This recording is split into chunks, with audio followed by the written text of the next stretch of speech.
Hey, True Believers. Chris Mack coming at you with X-Men Chronicles number 2. And as you can see, this has changed to After Xavier, the Age of Apocalypse. And this, for me, was one of the first Age of Apocalypse books that I had ever seen. And I didn't know what to think of it. And I remember my friend opening it, and the opening page, this has stuck with me for years. Like, this to me is a memorable page of Wolverine threatening Magneto. So you can see, compared to the first issue of Chronicles, things have drastically changed.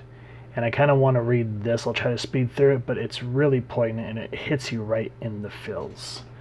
So it starts out saying, for years, Eric Linkshire, the man the world knows as Magneto, has led the X-Men to the forefront of the rebellion against the genetic overlord, Apocalypse. There have been years filled with sorrow and pain, and yet, always, he managed to hold on to the vision of a better and brighter future for both mutant and human alike. Now, standing face to face with Weapon X, seeing the hatred in the face of the man he once called friend, and sensing the words which are about to spill from his mouth, Magneto could not be in more pain if Logan's adamantium claws sliced through his still beating heart. And this is Wolverine and Jean leaving the X-Men in this universe. And you're just kind of like, whew, boy. Now, before we go any further, let's go ahead and talk about this book. This is Shattered Dreams. Howard Mackey's the writer, Ian Churchill the penciler, Hanna, Bay, Moncuce, and Wyatt doing the inks, Matt Webb colors, Digital Chameleon doing the color separations, and then it's Richard Starkins and Comicraft doing the lettering, and then here's everybody else that's working on the book, and the print date on this was June 1995. So yeah, I just love that page. Not because of what it stands for, but that's just a beautiful piece of art. And to just see Logan this feral in this type of universe, just whew. And then you flip the page, and the splash page, you're just like, oh my goodness. You can see all the X-Men have changed. Certain people have joined, as we're going to see with Sabretooth part of the team now. We have Gambit. And then look at Colossus, how just big and brooding he got from the initial team. Now, Wolverine has just had it with Magneto, and the reason being is he's talk about how what's it called? He says here, I've been itching for a fight since the day you had us abandon Jean to Apocalypse's camps, but I got her out. I did. I didn't need you, didn't need any of you. I lost my hand, but I've given up much more than that for her. And I wish that we would have gotten an in-between issue. Like, I wish instead of there's been 2 issues, I wish would have been 1, 2, and 3, and in issue 2 kind of seeing some of these stories. Because, you kind of hear about it through dialogue, through all the different books, but I would have loved to have seen the slugfest that would have been Weapon X and Cyclops. That would have been absolutely awesome.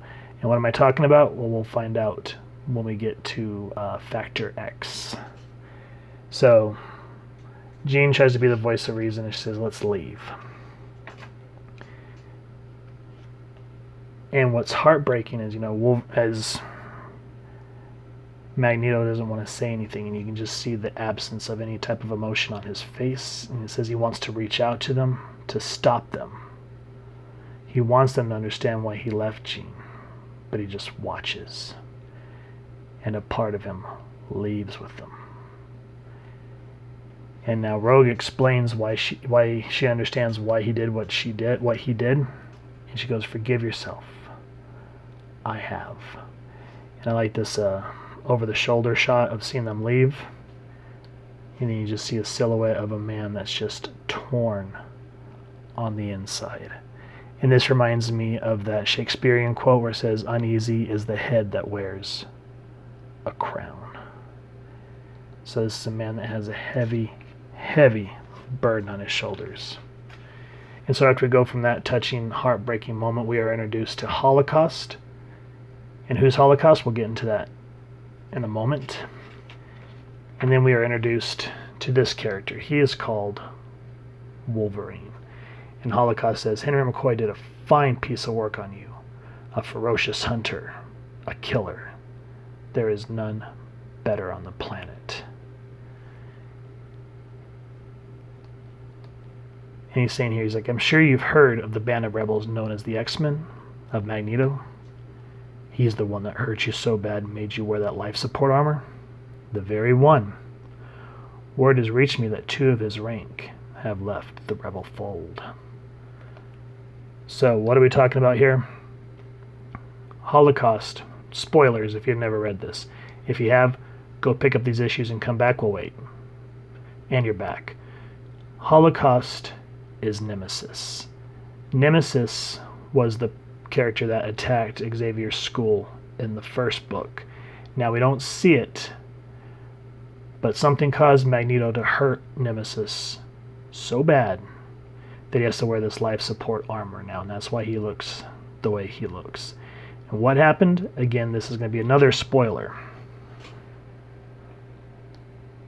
And you can just see the way that they're just carelessly killing humans, where he just throws this guy up, Holocaust obliterates him, or how this Wolverine here just smashes a human uncaringly. You can see the type of people these are. So here's the spoiler. Holocaust says he, meaning Magneto, wasn't there when I killed his daughter, but he has another child, the boy, Quicksilver. So he wants Wolverine to kill his other child in front of him. Says, then knowing he is suffering, I will kill him. So, that is some rough stuff. Now, from the 90s, I actually miss these vertical splash pages. The X-Men are on their way to stop these bandits that are attacking fellow humans, kind of like doing that protection ring that mobs do. But I mean, look at what the art team did here. Just absolutely beautiful work. And I like when you do it vertical, because then you feel like you get a little bit more to work with. I mean, both ways you do, but I just because I haven't seen these in so long that it's a welcome change. You know what I mean? Just love the perspective, love the dynamicness of this, because you don't see a lot of this in modern Big 2 comics, and I miss it. Something fierce. So we're going to skip that. Then the X-Men leap into action against these bandits. And these two are just kind of, shooting back and forth at each other. And Sabretooth's talking about how it's like, you don't know what it was like back in Russia. But he's like, I don't know what it was like back in Russia. But once the Big A showed up in the United States, this became a dog-eat-dog kind of place, because Colossus can't wrap his head around these people turning on each other. And then Sabretooth opens his mouth and he goes, the people of my country were never given the chance to find out what would happen after apocalypse. His cullings left no survivors. That is some rough stuff from Colossus. He's a lot more serious character in this book compared to the big-hearted Petey that we know. Now, Wolverine is hiding in the background, and he wants to utilize these bandits. So he's one of those genetically modified creatures from Dark Beast, and he's able to give people enhanced powers. Eventually they do burn out. They don't get to keep it forever. But he wants to use these guys to test the X-Men's metal. And it's intense. Now, one thing I don't understand is this guy throws a knife. And Rogue goes, no, the knife. The blade ain't metallic. I can't stop it. So does that have to be like a stone knife? Because that looks like a metal knife to me. So that just kind of makes me wonder what that's made of, because they don't ever reference it. Now you come to find out, as we've just seen, that Magneto's head's not 100% in the game, and it causes him to get injured. So Gambit cares deeply for Magneto.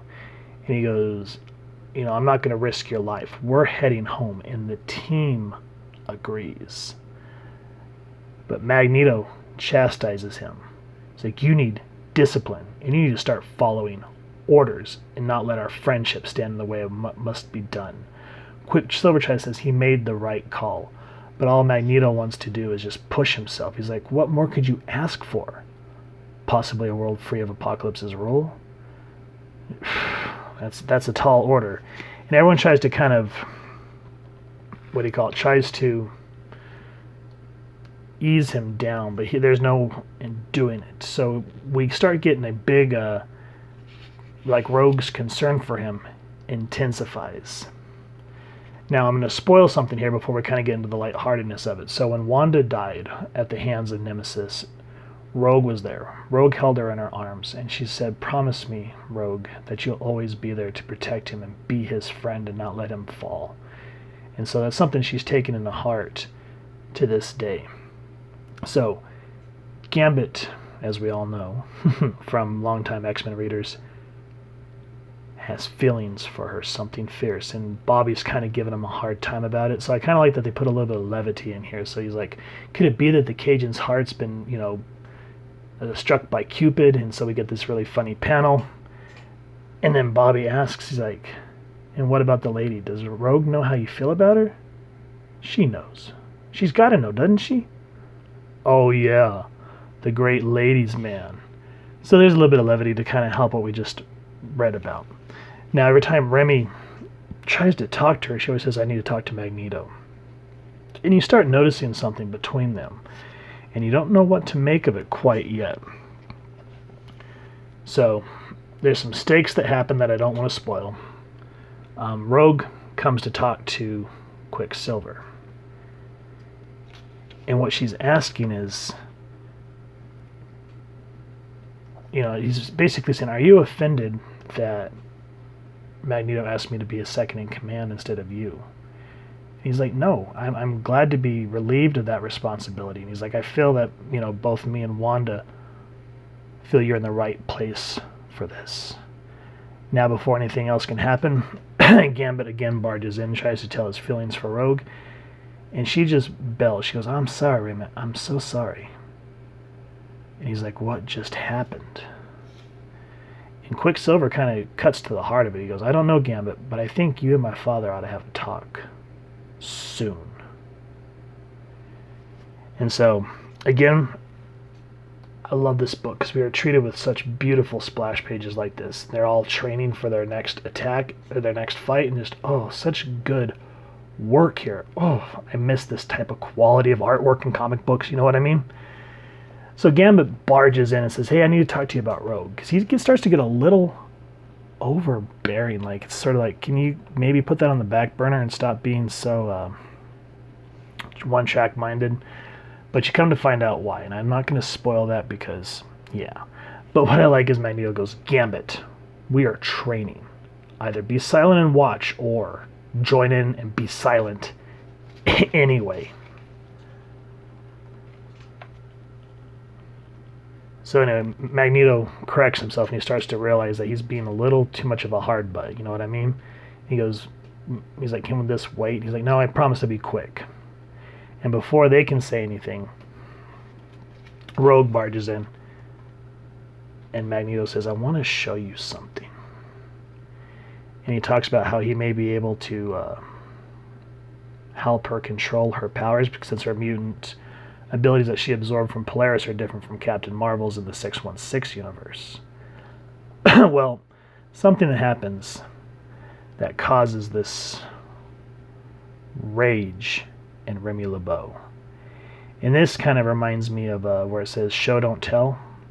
There doesn't need to be any dialogue. Just look at the way the panels progressively show Gambit's rage. So what happened? Check it out.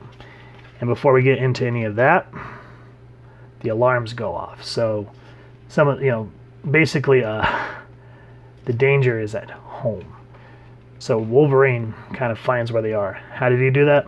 Read the book. But at this point, he he's trying to keep Holocaust's order where he wants to kill the boy in front of him. But he finds two others that are close to him. He goes, I may just have to kill both of you. Well, here's another spoiler. Things are about to happen. That's why I'm kind of broad stroking this, because I don't want to ruin the whole thing. But Rogue chooses Magneto over Remy. And it says she didn't even have time to think, only to act on bare instinct. In that desperate split second, Remy LeBeau's hopes and dreams wither and die. And it's a loss that does not go unnoticed. So I love how the artist, even though this is kind of a quick panel, just look at the betrayal and hurt on his face. So I don't want to give any more away at this point, because this is a great read, and I want you all to read this comic book. But you would think, this being an Age of Apocalypse book, that there'd be no time for any type of soap opera stuff. But it's organic, because we're talking about a possible love triangle. And then it just kind of mixes in with, Magneto's hurt of losing Logan and Jean, and how he's pushing himself, and how Rogue making her promise to Wanda pushes her closer to him. Just overall beautiful artwork on the art team. Great storytelling in this book. If you guys have enjoyed what you've seen, please, first and foremost, check with your local comic shop and see if they can get you a copy. I don't know how easy it is to find the Age of Apocalypse books anymore, especially the Chronicle ones. But nonetheless, talk to them and then maybe hit up the secondary market. And if you've enjoyed this review, we'd really appreciate it if you take a moment to hit like, share, and subscribe. Helps the club channel more than you could possibly know. And if you wouldn't mind hitting that fancy little apocalypse bell next to subscribe. That way, as we continue to upload content, you guys will get notified. Come to the channel, and we'd love to hear your feedback and just have a dialogue with everybody down in the comments below, or on our social media pages, which I'll make sure to leave the links down in the description below. So with all that said, thank you all so much for stopping by. I hope you all continue to have an absolutely amazing day reading, and happy hunting, true believers.